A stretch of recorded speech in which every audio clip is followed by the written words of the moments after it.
এখন আমাদের IP address change করার জন্য আমাদের এই যে নেটওয়ার্ক যে চিহ্নটা আছে এখানে আমরা রাইট ক্লিক করব, তারপর আমরা এই এডিট কানেকশনসে ক্লিক করলাম। তো আমি এখন ওয়্যার্ড কানেকশন চেঞ্জ করে দেখাচ্ছি। এখানে আমরা ক্লিক করব, এই যে আমাদের এই সেটিং চিহ্নটা কিন্তু এখন আসছে, এবং এখানে আমরা ক্লিক করে এই যে IPv4 সেটিংস আছে সেটাতে ক্লিক করব। অ্যাডে ক্লিক করব।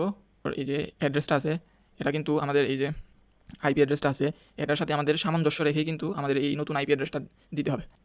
192.168. এখান থেকে আমরা চেঞ্জ করতে পারবো বা আমাদের মন মতো দিতে পারি।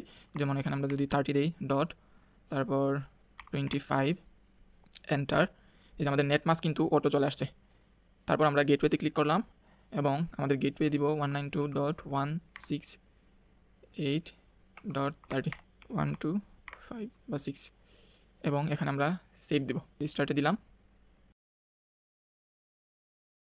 এই যে আমাদের সিস্টেম রিবুট হয়েছে। তো এখন যদি আমরা এই টার্মিনালটা খুলি এবং এখানে যদি আমরা ইফ কনফিগ রান করি, এই যে আমাদের সামনে কিন্তু চলে আসছে 192.168.30.25